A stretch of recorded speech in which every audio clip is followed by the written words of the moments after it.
This is the Secure Cyber Connect podcast with Jay Adamson and Warren Atkinson, where we're joined by information, cybersecurity, technology and talent acquisition professionals who share their journey, unique perspectives, and offer advice and guidance. Today, we're joined by Jim Routh, board member of Saviynt Security, the Accountable Digital Identity Association, and the Global Resiliency Federation. Our topics on this episode will be IAM transformation, the challenges of security within data science, third-party risk management. Jim is the former board chair for the Health Information Sharing and Analysis Center, where he served for 5 years, and is also a former board member for the Financial Services Information Sharing and Analysis Center.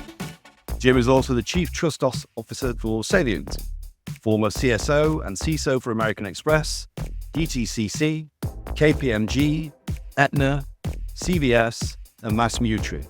Jim brings to the board and senior executives a vast business and technology background and is considered a digital and cybersecurity industry expert and thought leader. Jim is currently an advisor for Wiz, Transmit Security, Netscope, Armis, Security Scorecard, Devo, Guru Code, Data Theorem, Calypso AI, Code Zero, Picnic, and Legit Security. He also serves in an advisory capacity and investor for cyber-specific venture funds, including Sin Ventures, CyberStarts, Security Leadership Capital, Ballistic Ventures, and Rain Capital. Jim is also an ICIT Fellow and an adjunct faculty member where he teaches cybersecurity for the NYU Tandon School of Engineering. Outside of that, Jim also mentors over 70 cybersecurity leaders and other potential leaders within tech. Jim, welcome to the Secure Cyber Connect podcast, and thank you for joining us. Jay, thank you. And Warren, thank you. And just given that introduction, I think I was about to take a nap. So I'm happy to be here. Fantastic. So Jim, what has brought you here today and what are you looking to achieve from this engagement?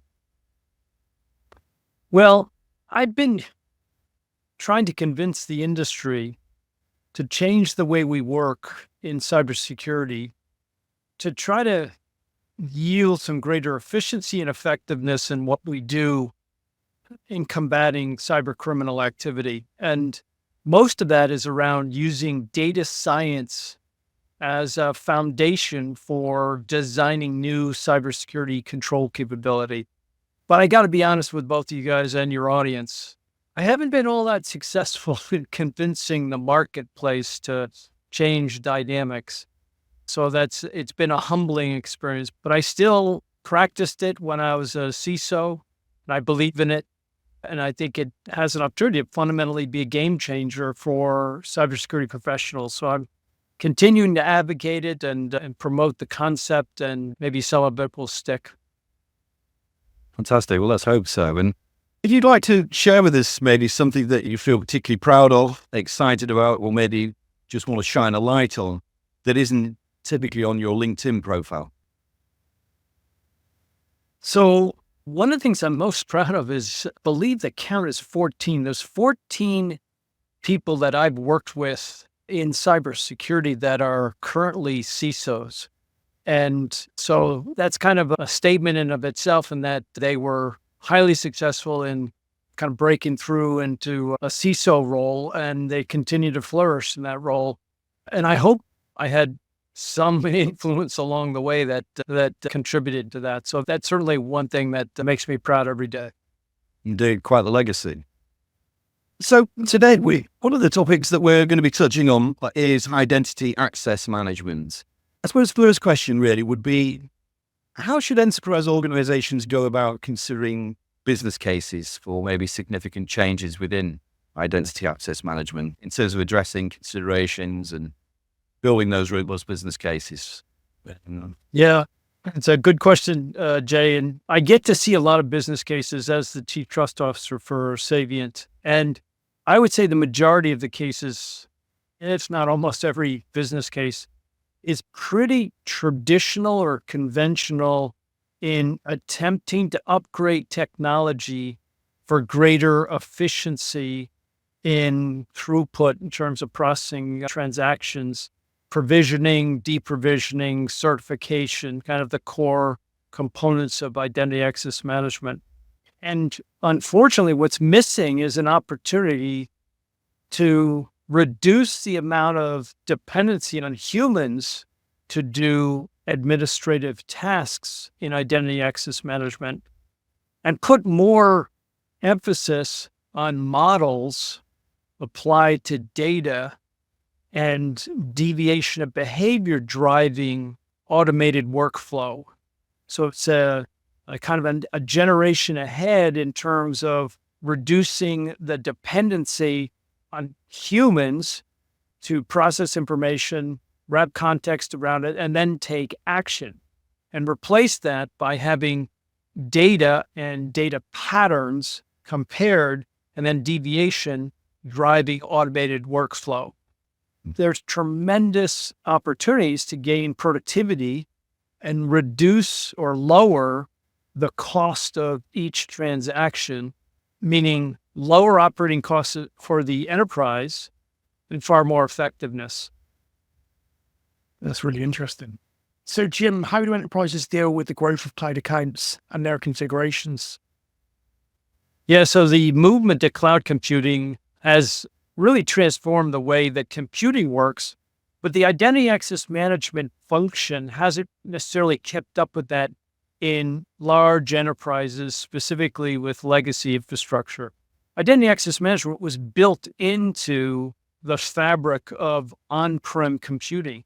The whole notion of doing computing in the cloud changes how accounts are established and set up and operated or maintained in cloud infrastructure, SaaS and PaaS and infrastructure as a service specifically. And so how we govern or how we provision, deprovision, and certify cloud accounts has to have the same discipline and rigor that we had in the on-prem world, but the technology changes things. And so enterprises have to figure out how to deploy good identity access management controls capability within cloud infrastructure. And we're getting better at it, but the explosive growth of SaaS, as an example, has really let the horses out of the barn, so to speak, and gotten ahead of us. And so we need to tighten down identity access management for cloud capability and for how we develop software in a cloud-first model. And there's tremendous opportunity to do so. Well, certainly some compelling insight into the IAM piece, Jim. Thank you. Now, we all know that sort of more and more digital identity management is playing a crucial role in third-party governance in terms of obviously ensuring secure, efficient and compliant interactions with those external partners and suppliers. What role do you feel sort of digital identity management will play in third-party governance, and what is the best approach to deal with third-party governance going forward in general? It's a big topic. Yeah, it is a big topic. So before I tackle that, let me give a little bit of history in that I believe that identity access management had its origin when Fernando Corbato created the first password at MIT for a file share system. And that was in 61. And in 1963 or 64, I think 64, he got a promotion and got more responsibility. And I'm pretty sure the first thing he did is took his identity access management responsibilities for this file sharing system and had a research assistant take over responsibility for that. And that was really the first identity access management administrator that started a pattern that unfortunately is still in place today, which is someone is a human decision-making process. Deprovisioning someone is once again a human-driven process. And doing certification is a human-driven process. So the bigger your business grows, the more you add humans to do these administrative functions. And that model isn't sustainable. And so we have to figure out a way to reduce the dependency on humans to drive transactions and increase the opportunity of using data and model to drive transactions. So that's kind of a backdrop. Now, in the case of third-party governance, and we just look at SaaS growth specifically, the number of products and services used by enterprise users that are provisioned and delivered in the cloud has grown exponentially in the last 6, 7 years. And so today, that's most of where the processing is taking place, both in small and mid-sized enterprises, but also in large enterprises. And so as a result of that, we never really put in place identity access management control capability when those cloud accounts were initially set up. Often they're set up by DevOps teams that are just trying to build software as quickly as they can. And so they set up an account and they say, all right, well, these 5 people are doing work, so I'll give them access. And I guess I'm the administrator, so I'll make sure that I have access. And let's see, what kind of authentication should I put in place? Now, I'll make it easier. I just put single-factor authentication in place. Do I need privilege access management? Nah, we're not that big. It's, we don't need any of that. How about data encryption? No, I don't think I need that. It's just cumbersome.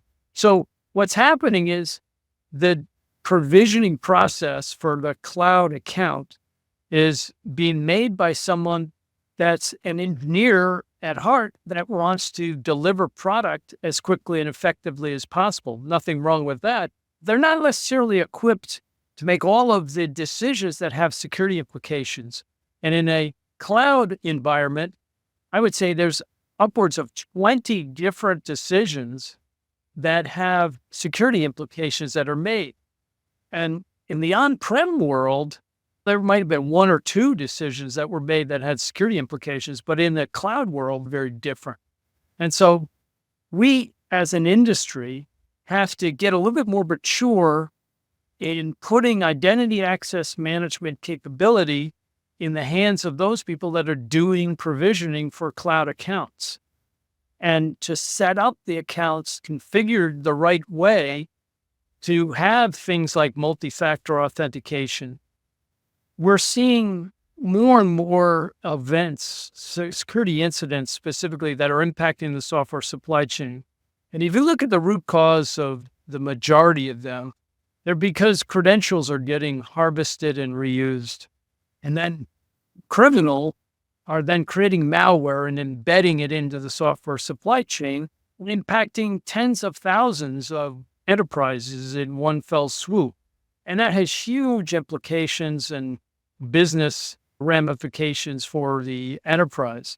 And it all comes down to the fact that if we had multi-factor authentication in place for all of those that have access to the code repositories and to the AWS or cloud accounts being used for software development, those credentials wouldn't be harvested as easily, and there'd be a lot fewer instances of software supply chain poisoning. So in some respects, it's identity access management controls. In other respects, it's third-party governance, because third-party governance is supposed to protect and put controls in place when third-party products and services are brought on board. But if you look at the SaaS explosion, there's very few controls that are put in place by an enterprise for SaaS accounts. And of course, we use these SaaS accounts, we provide information in these applications, and that information is business applications and their sensitivity around that. And that creates risk to the enterprise. So third-party governance, frankly, is ill-equipped to deal with this phenomenon. And we need to mature third-party governance into something that is more closely to real-time or near real-time risk management. Because the foundation of third-party governance is doing an annual assessment through a questionnaire that's a self-attestation for the third party. And they provide that information to the enterprise once a year. And a lot can change in the other 364 days of the year. So we have to move to a model that's updated daily, where the risks for a particular third party is tracked, quantified, and updated with information on a regular basis. And when that risk changes, that's when we as cybersecurity professionals get engaged. So we focus more on the changing risk posture of the vendor and less on doing annual assessments through a questionnaire. Agreed. Makes sense. And just to sort of echo what you said, I was recently reading the Microsoft report, and in fact sort of highlighted that over 60% of the breaches are due to misuse of credentials and the human error there.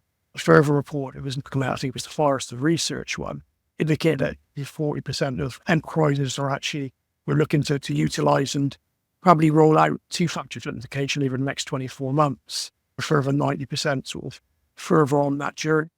We're also seeing, obviously, projections in terms of the IAM market space and the market cap there significantly increasing from about 15 billion to projected of 30 billion at the end of this year. So that inward investment is something that's I'm optimistic about. And there are signs that organizations are actually starting to take these things seriously. What do you perhaps attribute that to, Jim? In terms of the shareholder organizations? Yeah, it's definitely a positive shift in the right direction. We in IT, we're all taught that authentication was a binary event, meaning that if you provided the credentials, you got into the system. If you don't have the credentials, you didn't get into the system. And so that's an event. Literally has two outcomes. You either have the credentials, you're in, don't have the credentials, you're out. And that's the way we think about authentication, because that's the way we've learned authentication. And I say we, I'm talking about all IT professionals, cybersecurity professionals, everyone. However, there's another way of thinking about authentication, changing the time element to, instead of being an event, being more of a process. So zero trust is based on this construct of doing continuous authentication, not just at the moment that the person has entered into the system and then forgotten. And so continuous authentication basically looks at behavioral attributes. And if the behavioral attributes of the online user compared to an established pattern map to that pattern as we are compared, all good.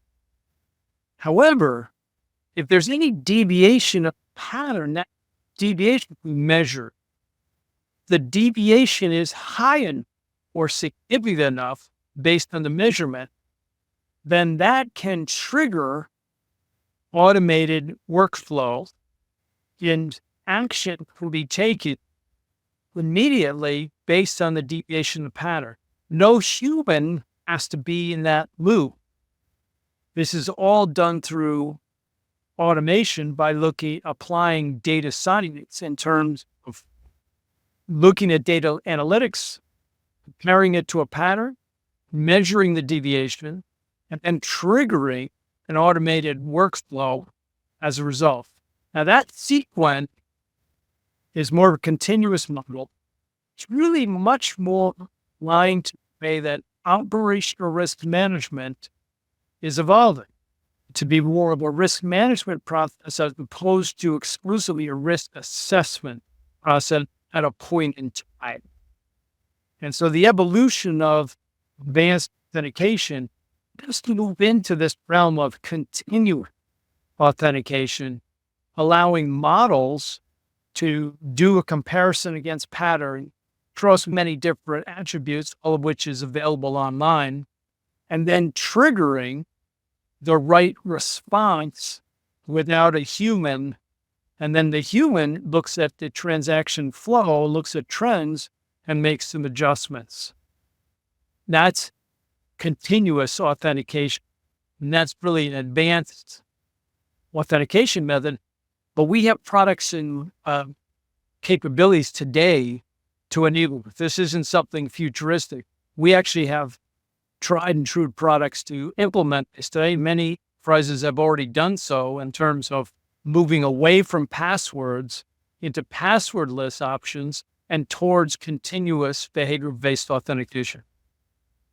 Yeah, and it's clear data science is key really in terms of more accurate threat detection, predictive analytics, automated response, general comprehensive risk management. It's got a big part to play going forward, and I think an important part in cybersecurity practice as a whole. And moving on to another a topic, Jim, I guess one of the things we were looking to try and get from you Reard, was maybe your take on how cyber leaders in general should influence the skills and competencies for the cyber talent that's out there today. What are your thoughts on that? Yeah, that's an excellent question, Jay. And certainly the last maybe 3 years with challenges of COVID, remote work being kind of the norm, hybrid work environments kind of being established, we're changing the way we work. And I think that's actually a positive thing. But we, in terms of cybersecurity leaders, we have to change the way we lead.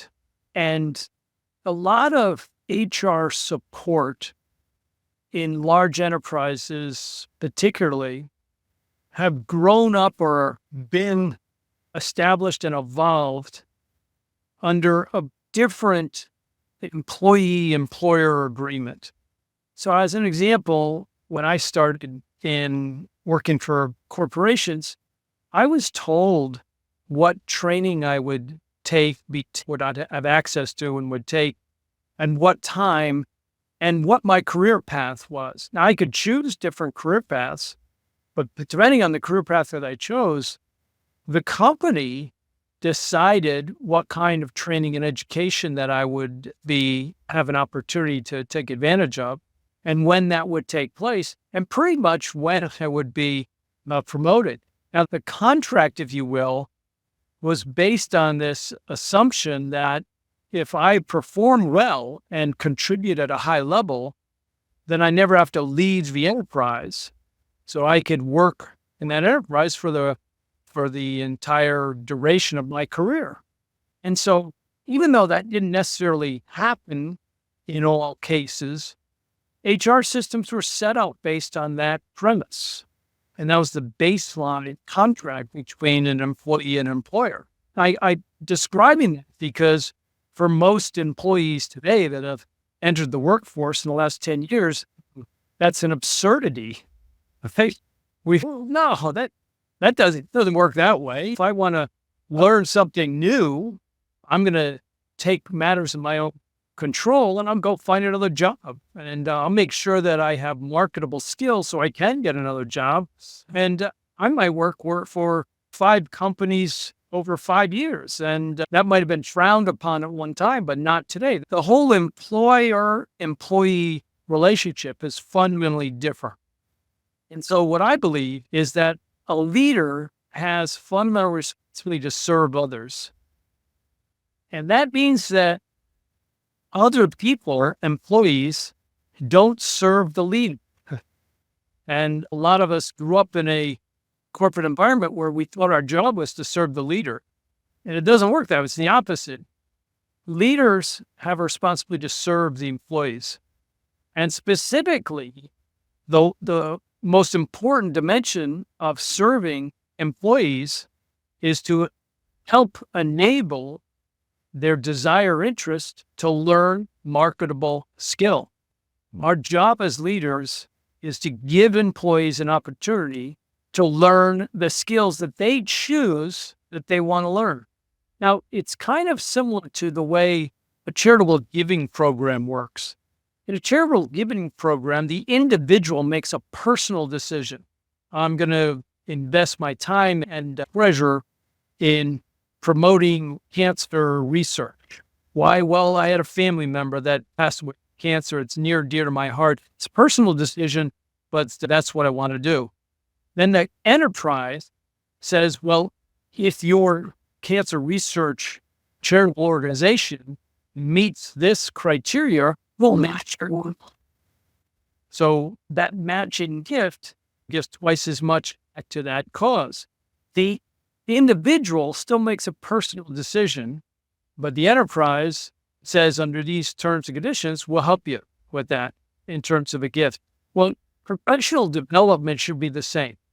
The employee has the responsibility to decide what skills they wish to invest in to master. And that's a personal decision. It might be because they want to get out of the job that they're in and get into a different job or a different role. And that's the prerogative, and that's their decision. The leader's job is to identify development activities that give them an opportunity to learn the skill that they wish to pursue. And that may mean adjusting the role that they're in to give them that opportunity for those development activities. And that's a commitment that leaders have to provide to employees. Now, if leaders work on that orientation, there are some cases where an employee is going to learn skills that is going to equip them for a different role. And that role may or may not be within the leader's organization. Yeah. And so leaders have to recognize it's their fundamental responsibility to help employees master skills that make them more marketable, giving them choices and options that include moving outside of their organization or outside the enterprise. Absolutely. And a lot of people say, well, why would you do that? And the answer is because our job is to serve. Now, if we do that particularly well, there'll be no shortage of talent available to replace the employee that moves to a different organization or a different enterprise. In fact, and I argue vehemently, if you operate under that mindset as a leader, you never have to worry about attracting top talent. Top talent will find you because that's your leadership style and commitment. And it's instead of fitting people into predetermined roles, which without any flexibility, we instead make it to an employee to teach them what they wish to learn, the market skill they wish to, and give them an opportunity to learn. And because we do that and meet that commitment, their commitment is much longer for the enterprise. As long as they're learning something new, they're not going to go try something or leave the company because they're getting fulfillment, professional fulfillment in the environment that they have. And once again, our job as leaders to serve the employees. You know, what's brilliant, Jim, we're really interested in something that we're seeing here in Europe as well as in the US. You're just going back to what you mentioned earlier in terms of sort of the average tenure for security leaders in particular. I think we're seeing in the US, which used to around about 18 to 24 months, whereas in Europe it's around 24 to 30 months. So it's always great for your organizations and other technology leaders to have some techniques or strategies in their toolbelt to actually retain that staff and get the buy-ins from them. What I've noticed over the last perhaps sort of 3 years is that organizations that perhaps have more of a secure maturity function have supported a lot of cross-training and development and redeployment of some security teams. In many cases, individuals have perhaps moved on, but what the business have got is lifetime allies and lifetime advocates. Those individuals that have had a positive experience and have had the ability to perhaps cross-train and develop in other areas, they've gone on and pursued other things. They're always going to have positive things to say about that previous employer, which deployed lifetime allies and advocates, which organizations certainly need to ensure they're sustainable. Following on from obviously questions regarding around some of the challenges that leaders and heads are facing, we say CISOs and heads are coming under a lot of pressure from regulators today. How do you feel this has changed the sort of personal liability that they're facing?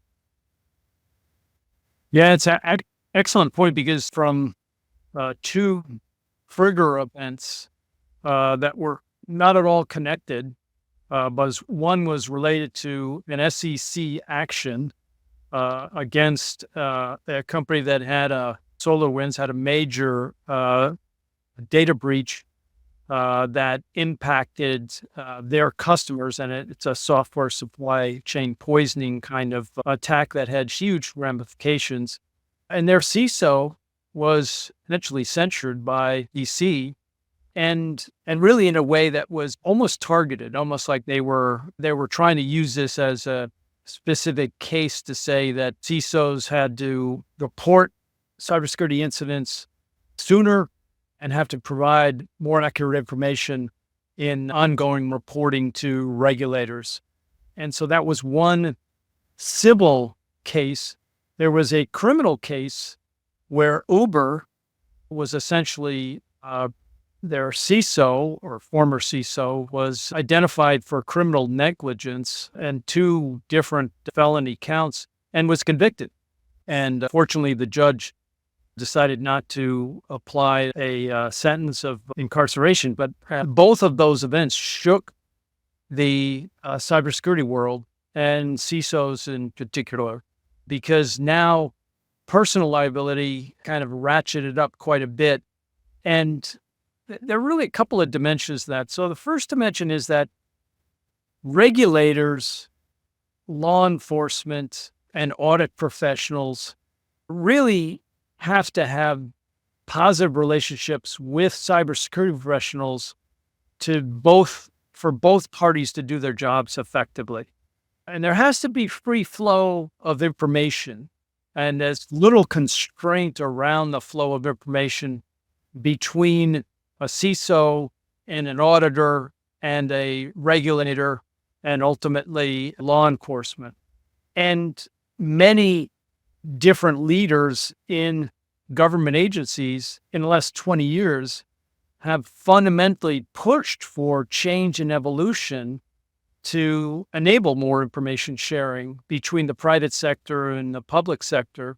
And that's been a positive thing for the evolution and development of maturity of controls that are enforced from a regulatory perspective. But these 2 cases are cases where in the one case, the SEC, in the other case, the Department of Justice and the FBI, really, in my opinion, kind of overstepped their boundaries and were targeting an individual to set a precedent. And both those cases really impacted all CISOs being more acutely sensitive to the fact that they have liability that they have to manage. So there's much more emphasis put on severance package and indemnification protection when CISOs interview for CISO roles.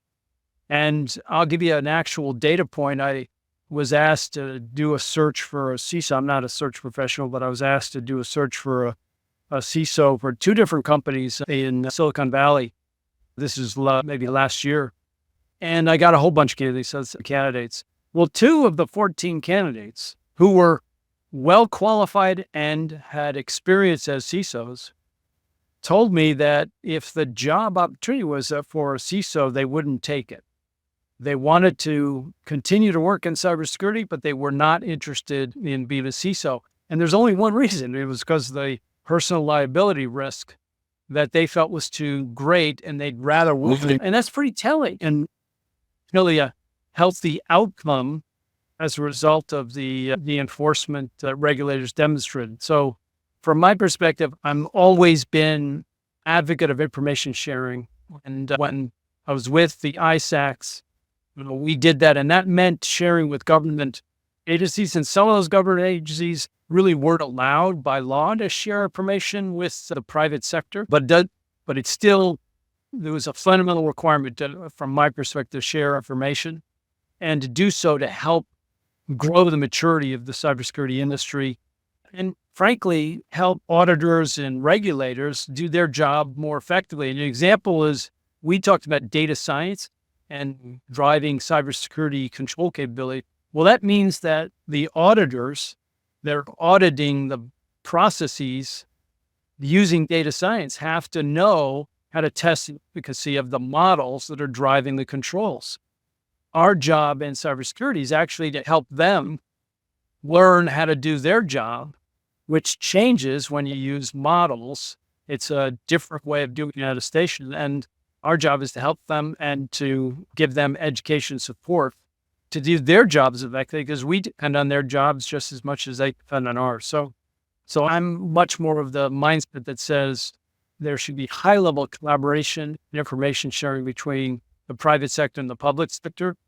And these two isolated cases, frankly, hurt that. And so we need to continue building that. So, Jim, with you obviously seen much success within the startup and scale-up environment, I'm curious to gain your perspective in terms of the common mistakes perhaps that startups are making in terms of their early stage security strategies, and what sort of things should they perhaps be avoiding at this point in time?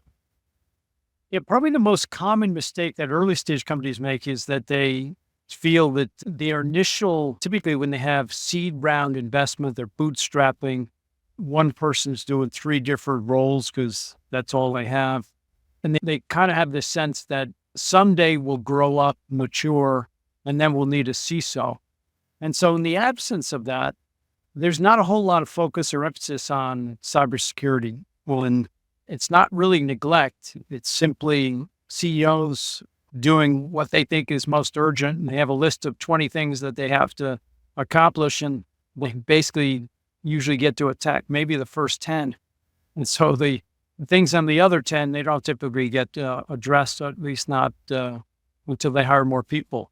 And so eventually, an early stage company will hire a CISO or someone who can act like a senior cybersecurity leader, kind of hands-on, and says, okay, put in all the controls. Now, the challenge with that, and they usually say, yeah, and by the way, we have to be FedRAMP compliant or NIST 853 or 27001. So whatever it is, I'll put that burden as well. And in reality, a better approach is for the CEO to ask someone on, like in the technical engineering team, to basically bone up on cybersecurity and do the best that they can. And that actually will at least address some basic fundamental cybersecurity issues before it has a material impact as the company grows. And so instead of, well, we're not big enough to have a formal cybersecurity program or a CISO, so maybe next year. Instead of having that mindset, they should think about just having somebody in the engineering team be the de facto cybersecurity expert. And frankly, there's enough public information that they can actually make some hobbles before a CISO is hired full time. So that's my experience, is that they're better off over long term taking interim steps like that before they're ready to and can afford a chief information security officer. That makes sense. And for businesses that have come out of that sort of startup stage and they're perhaps innovating, how can they perhaps balance innovation with security? How would they best go about that? Yeah, it's a bit of a challenge in terms of innovating new control design, because that usually means the use of early stage companies and products that aren't necessarily mature, and they're innovative, but innovation means failure, pivoting. So there's a lot of iterative failure that goes into innovation. So early stage companies, they're willing to take the risks because they're kind of betting the farm on success. And so they're going to take a lot more risks.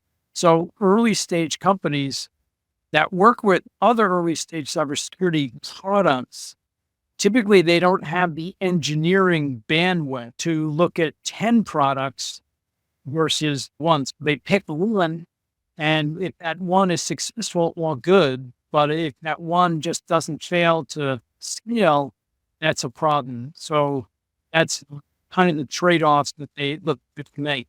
But frankly, I believe all cybersecurity professionals need to know how to design new cybersecurity controls in addition to applying conventional cybersecurity controls. So it's really a balance between both. And in terms of new cybersecurity controls, I think there's an opportunity to use some innovation in control design, and that comes to repertoire of every cybersecurity professional. And to the degree that they're not comfortable with that, then they need to get comfortable with that. Because when technology changes, and generative AI is a great example, it's a game changer from a technology standpoint, where you need different controls. So you need observability of generative AI capability. Well, that observability tools and capabilities, they're not that mature. But that's essentially what's needed right out of the get-go. We need filtering capability for both the prompts in the output. And once again, you can do that maybe within product suite. You have to buy a product that does that across product suite. But these are examples of where cybersecurity professionals are designing controls versus just applying tried and true, proven cybersecurity controls from the past. That makes sense. And from your perspective, what do you feel the key metrics that organizations perhaps should be tracking within that sort of startup and scale-up environment? More so to demonstrate cybersecurity return on investment to the investors and stakeholders, perhaps. Yeah, so I don't believe in metrics, but I'll be very specific. I believe in keeping humans measure the health of a business process and the underlying effectiveness of the controls supporting the business process. So from my standpoint, it's not a question of metrics. It's a question of key performance indicators that really determine the health of core business process or the core process, and the controls are embedded or underneath that. And so I think every organization, large, small, immature, mature, should use key performance indicators as the source of truth. And we can get to a point where we have target KPIs that might represent something that's aspiration. Essentially, the ground truth is the health of your business processes when they're in controls. And that health is not up to snuff. Leaders need to pay attention and allocate resources. That makes sense. Appreciate you sharing. And in terms of the CISO role itself evolving, perhaps over the next sort of 36 months, even to 48 months, particularly in the startup environment, where do you see that sort of evolving into in terms of the role itself, the question groups and accountability and reporting lines? Do you see it sort of transitioning to sort of a chief risk officer, or even if for the route for CISOs, perhaps going to CIO in the future? Because we've certainly seen a lot of that in the startup tech space at the moment, but what are your thoughts on that? Now, I think in the startup space, it's different from established mature enterprises. Well, in the startup space, having an understanding of how IT works in terms of commercial business purposes and utility management, that really helps the first in early stage. They understand how IT works. A, it's easier to talk to the folks in the team. B, it's easier to understand what their needs are. And C, they'll have more credibility because they have hands-on experience in an IT platform. Those things are really important in their early stage company. In more mature enterprises, the CISO role is evolving to be more leadership focused in terms of developing talent, being collaborative across the organization, and essentially for the simple stakeholder expectations. So the softer leaderboard now is for CISOs in large enterprises. In the early startup, it's much more understanding teams and how to support its management practices. Yeah. So I think, Jim, look, we'll basically tend to sort of wrap things up with a few quick fire questions, maybe a bit of advice and guidance from yourselves. So sort of throwing a few bullets over to you now, really, what would you say one key skill or maybe even mindset shift that you recommend has been crucial for your own success? So number one, know facts and the root cause of cybersecurity incidents. When those incidents occur in your enterprise or someone else's enterprise, always study the facts and the root cause, because then you can apply lessons learned.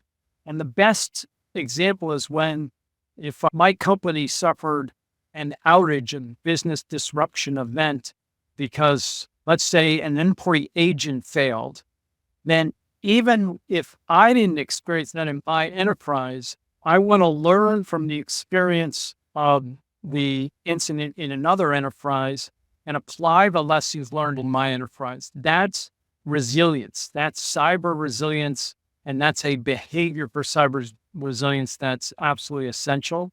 So whether the incident happens in your environment or someone else's, understand the facts and the root cause so you can apply the lessons learned. We all know that effective communication with C-suite is vital for any successful transformation, and securing allies can obviously boost board buy-in. We often use analogies in these situations like castle and moat and car brakes to explain risk and security. What would be your go-to analogy for simplifying technical concepts? And on the back of that, would you be kind of to also share one of your favorite analogies that you find effective in any situation? I learned the hard way by making some fundamental mistakes in my first and second role as a CISO. CISOs are treated as subject matter experts because most of the business stakeholders don't have cybersecurity expertise. And so they defer to the subject matter expert. Problem with that is that the CISO that meets expectations of their stakeholders likely will fail. The reason that they'll fail is because the security decisions get delegated to the subject matter expert, the CISO, and a better decision-making process is one that's based on consensus. Well, in order to lead consensus, you have to demonstrate neutrality or be unbiased. If you're the subject matter expert, you're not unbiased. So to be an effective facilitator of consensus, you have to demonstrate that unbiased. You can't act like a subject matter expert, and you have to be a facilitator. And if you achieve consensus on the top cyber risks and the investments necessary to manage those risks, those decisions weather the storm of market conditions changing. But if the decision is delegated to the subject matter expert, those decisions will be undone through dynamic forces in the future. So a much more sustainable model is to act like a facilitator of consensus, lead that process.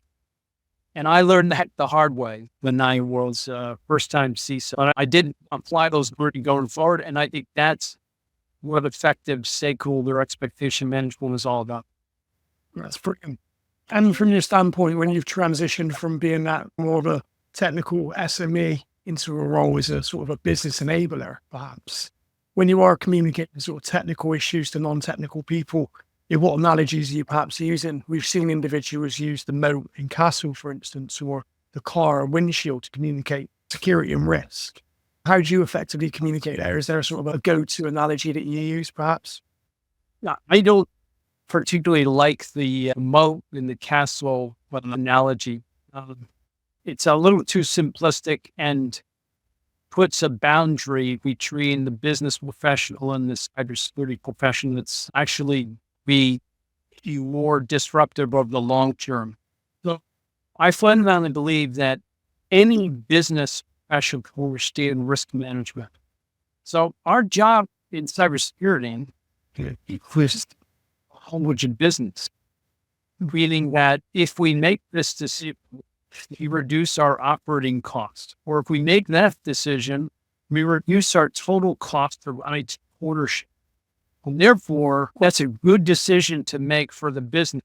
Now, the byproduct is higher resilience and better cybersecurity.